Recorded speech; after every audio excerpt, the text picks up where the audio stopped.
Halo semuanya, gimana nih kabar kalian? Apalagi di masa pandemi yang lagi hiruk-pikuk ini ya, semoga kalian semua dalam keadaan sehat walafiat ya. Seneng banget nih aku Alena Bila dan temenku Alfia Citra bisa nyapa kamu dan ngasih info-info menarik. Kali ini ada konten menarik tentang inovasi dan adopsi. Tentunya kita juga bisa tahu info-info ini dari mata kuliah inovasi dan model pendidikan yang diampu sama dosen-dosen yang keren juga dong, yaitu ada Ibu Iif Saripa dan Pak Eko Sulistiono. Oke, sebelumnya kita tahu ya kalau kita sebagai manusia itu punya emosi dan daya pikir untuk menghadapi aturan-aturan di lingkungan bahkan di kepemerintahan kita. Nah, untuk pastinya aturan yang dibuat ini kan punya goals atau tujuan untuk menjadikan kita sebagai masyarakat atau pribadi yang lebih baik dong ya.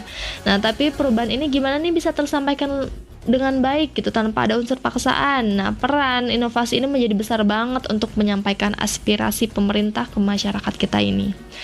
Dari yang kita tahu, kalau dengar kata inovasi itu pasti langsung ingat ke kata perubahan. Tapi sebenarnya dua hal ini berbeda. Karena inovasi ini sendiri dianggap sebagai cara lain untuk memecahkan suatu masalah. Dan kita tuh lebih memproses untuk mengenal inovasi seperti apa yang dibutuhkan. Tentunya ada prosesnya juga kan, proses keputusan inovasi yang dibutuhkan tuh seperti apa. Nah, yang pertama ini ada tahap perkenalan untuk membuka diri untuk mengetahui inovasi yang dibutuhkan. Yang kedua ini ada tahap persuasi. Kayak orang suka nggak sih dengan perubahan ini atau nggak suka ya. Nah, lalu ada tahap keputusan dimana kalau suka tentunya inovasi itu diterima, kalau nggak suka inovasi itu akan ditolak. Lalu ada tahap implementasi dimana keaktifan mental dan perbuatan atau sikap itu terjadi saat penerapannya. Lalu yang terakhir itu ada tahap pengukuhan dimana terjadinya penguatan inovasi ataupun pengambilan keputusan. Nah, saluran komunikasi apa nih yang bisa dipakai untuk menyampaikan inovasi itu?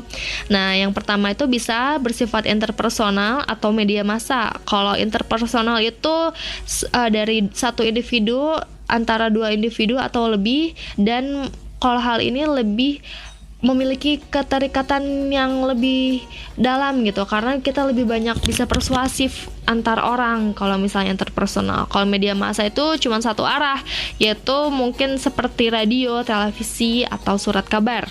Nah, selanjutnya tentang sebenarnya berapa lama sih proses pengambilan keputusan inovasi? Nah, kita perlu memahami dulu nih teman-teman bahwa untuk melalui proses keputusan inovasi itu berangkat dari pengetahuan. Kemudian dari pengetahuan tersebut berangkat menjadi kesadaran, dan dari kesadaran tersebut para inovator atau agen perubahan mengangkat gagasan untuk diimplementasikan inovasinya yang pada akhirnya dapat diukur dengan hari, bulan, atau tahun.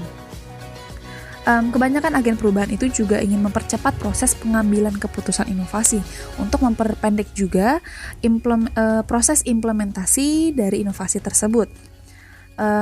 Patut diketahui juga sebenarnya banyak loh pengadopsi atau inovator yang potensial yang menyadari suatu konsep, gagasan atau inovasi tapi nggak termotivasi nih untuk mencobanya karena kesadaran pengetahuan itu sifatnya lebih cepat dan lebih mendalam daripada proses implementasinya.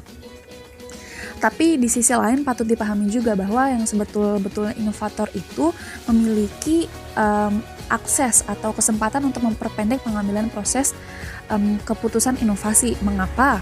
Karena pertama mereka memiliki sumber yang lebih variatif, lebih mendalam, seperti punya kontak langsung dengan para ahli, kemudian mereka punya kredibilitas yang lebih tinggi untuk mengakses sumber-sumber yang bersifat akademis dan lain sebagainya. Nah, untuk menggali lebih lanjut tentang pembahasan yang udah kita diskusikan nih sejak awal tentang proses pengambilan keputusan inovasi dan adopsi, kita di sini memahami dari kasus atau cerita dari warga Dukuh Sukunan yang mengadopsi inovasi pengelolaan sampah mandiri rumah tangga. Dari siapa inovatornya? Itu dari mahasiswa Prodi Ilmu Komunikasi Universitas Surakarta. Lebih lanjut dan mendalamnya bagaimana akan kita diskusikan saat presentasi kelompok 6. pasti akan menjadi ilmu pengetahuan yang baru untuk kita semua.